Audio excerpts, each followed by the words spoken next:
How to clear your NVIDIA shader cache. So first you will need to open up the start menu and then search for NVIDIA Control Panel. Click on it to open it.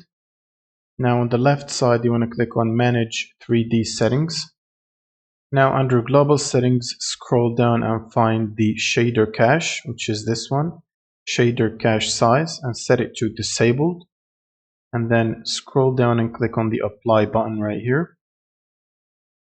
And now once you apply this setting, you can open up the start menu and search for run, and then click on the run command. This type percentage sign, and then you will need to type local app data percentage sign again, and then press OK.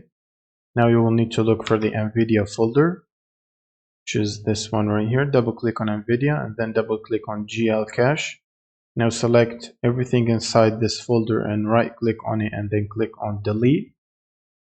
And when you delete these folders, click on the app data here to go back to the app data folder, and then double click on local low and then NVIDIA.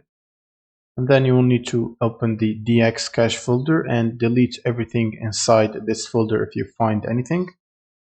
Next, you will need to open up this PC. So if you open up the start menu and then search this PC and open it up, right click on your main drive, which is the C drive in this case, and then open up the properties window and click on disk cleanup.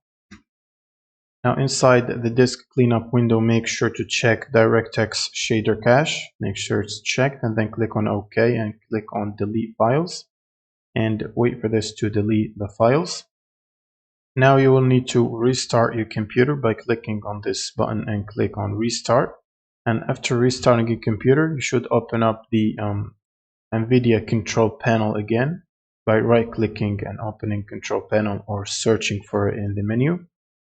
Now go to Manage 3D Settings, Global Settings, and scroll down to Shader Cache Size again and set it to Automatic or Driver Default, the first option. And then click on the apply button right here. And that's pretty much it for this video. Subscribe if you find this helpful, and see you in the next one.